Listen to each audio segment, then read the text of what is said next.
Hey everybody, sorry for being AWOL for the last couple of weeks and months. Summer is usually a very busy time for me. Good busy, and a lot of cool new projects to announce in the next coming weeks and months. So please stay tuned. But I promised that I would do a second part to I Can See Right Through You, where I debunk parents and what they say to me sometimes on quite a regular basis. Without further ado, let's get this going.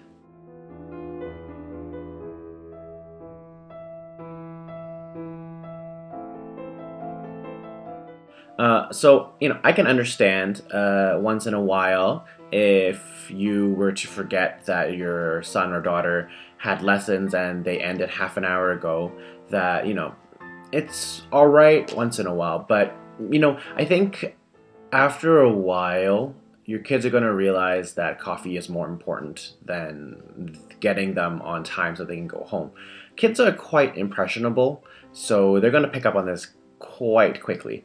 This is not a daycare, so it's not like someone's actually taking care of them. So once they're done their lesson, it's not my responsibility to make sure that they're safe. So they could just leave my house and walk to somewhere, and I wouldn't know where they would go. And sorry, there's only one of me, and chances are right after your kid's done their lesson, I have someone else to teach, so my responsibility is with them now, not with your child.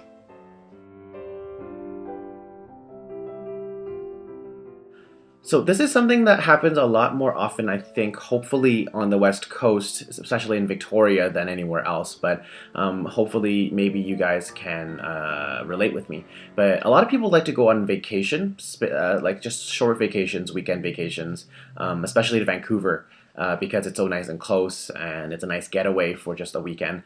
But I also teach a lot on the weekends. So usually what happens is I get told very last minute, literally sometimes even minutes before lessons start, that they're not going to make it because they're not going to be around. Um, yeah, so I'm a big fan of not toying around with children's education. I believe that education, no matter what form, is very crucial and that it needs to be consistent. So if you're consistently canceling lessons last minute and then not having them come to lessons because you're going on a vacation, and not being responsible for that, then chances are they're going to pick up that music lessons are just not that important and they're not going to care for it. So, if that's the case, maybe you should review how you're parenting and what you're really exposing to your children and what you're telling your child every single time you decide to cancel things last minute. Look, I get it. Your child is probably an angel at home. Most children are. But I find that with the 21st century, it's a little bit different than before. A lot of times when I was growing up, the reason why kids were difficult with other people was because they were really, really comfortable at home and they liked being around their parents because they were close with their parents. And whenever there was someone new who was telling them what to do, they were like, no, the only people that can tell me what to do are my parents. Fair enough. But I think that for this generation now, we have this awesome thing, or not so awesome thing, called technology, where parents are beginning to push aside their own responsibilities and buy kids iPads, iPods, and laptops and stuff, and just let them sit in front of the TV or whatever and play video games. And don't get me wrong, video games are fun because I play video games as well. But at a certain young age, they shouldn't be in front of an iPad playing whatever games are popular right now, and for extensive hours. I mean, if being quiet is them being good, then obviously your requirements for a kid being good is very low. So this was covered in the first part of I Can See Right Through You, but like I said from that one, I write extensive notes in their music, on their music, and in a notebook that I told you to buy for them at the very beginning of the class year. So and I write a lot of detailed notes in those. I hyphen the points that are important. I put a star beside the things that they really should work on during the week. Pretty much anything that comes out of my mouth, spoken wise, dialogue wise, goes into that notebook. So if you don't know what's going on, you haven't checked that book, and it is as much of a responsibility for your child to look at that book as it is you to look in that book, because education is a dual relationship. It's not just your child learning; it's also you being there for them when they're learning.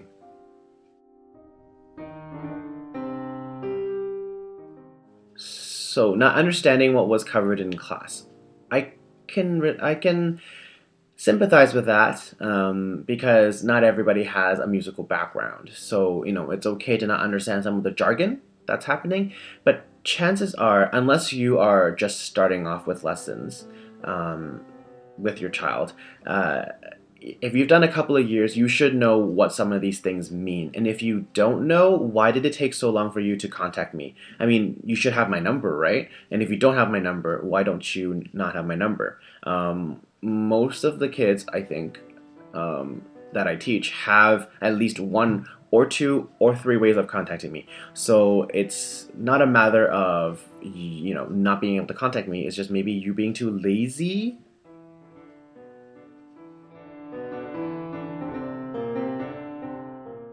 This is a very touchy point, because you know what? Sometimes when parents tell me that their kids do practice when I accuse them of not, um, you know what? It's probably true that they do practice. Probably not in the right way, though. Someone just playing a piece of music 5 times in a row but still playing it wrong is practicing technically, I guess, but they're not doing it the right way. And I mean, this touches back on the 2 points from before. You should be reading about what your child is learning in class, and following up if your child doesn't understand or you don't understand what's going on, and then really allowing them to have a more effective and more efficient way of learning.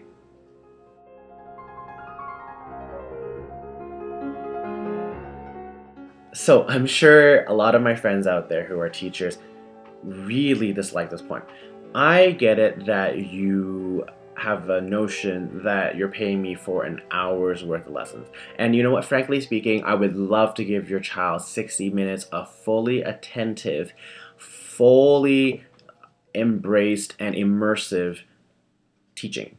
But the thing is, I'm also a teacher that reacts. So I react to, for example, your child only practicing 30% of what I told them to do. So if they're only going to do a portion of what I tell them to do, so I'm only going to teach them a portion. I'm not a fan of just be like, oh, look, there's 50, we've done 50 minutes, there's 10 minutes left. Let's just play scales for 10 minutes and not really work on stuff. I really like having points to things that I do. So I find that just by filling up time, it's kind of a waste of time for both of us. And more often than not, I usually go over time in some other lessons. So really, it balances out. So just trust me.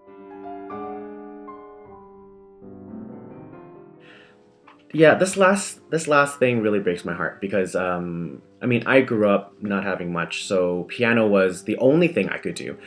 Everything else was just way too expensive.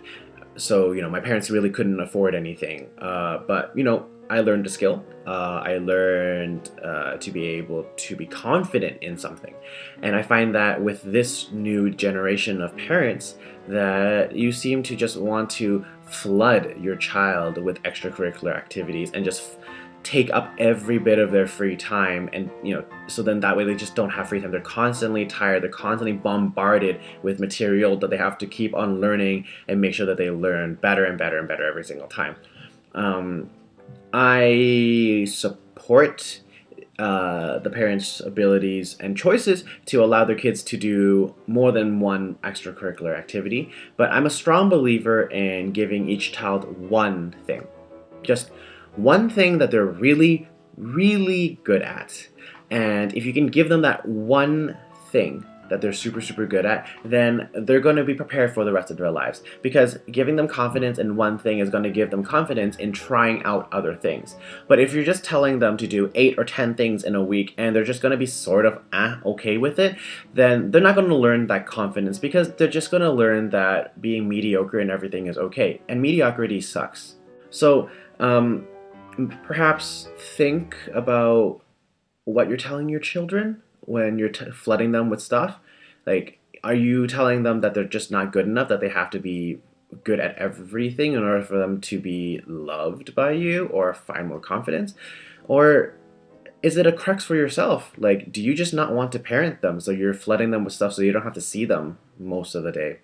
I don't know. Those are questions that you can answer yourself as parents. But yeah, I hope that this helped. This wasn't as funny, I guess, as the other video, because I think being a parent is a very serious job, and I really hold parents accountable, because it's really not just the child's education we're talking about, it's the parents' education as well. If you're not going to be invested in what your children do, then they're not going to care for it. But if you really genuinely ask questions, really care for what they do, read the notes that I tell them, sit down and practice with them, really enjoy what they do, like be excited for them when they do an exam, be excited for them when they go to play in a concert, they're going to learn to love these things too, and they're going to be excited about it. And you know what? Like I said, kids are very impressionable, and you're really one of the few people that they have that are leaders that are going to be around for a long time. I mean, I hope that I'm going to be around for a long time, but there's no guarantee either for that. So help me by helping yourselves and engaging with your children's education, so then that way they can be a better musician, a better whatever they do.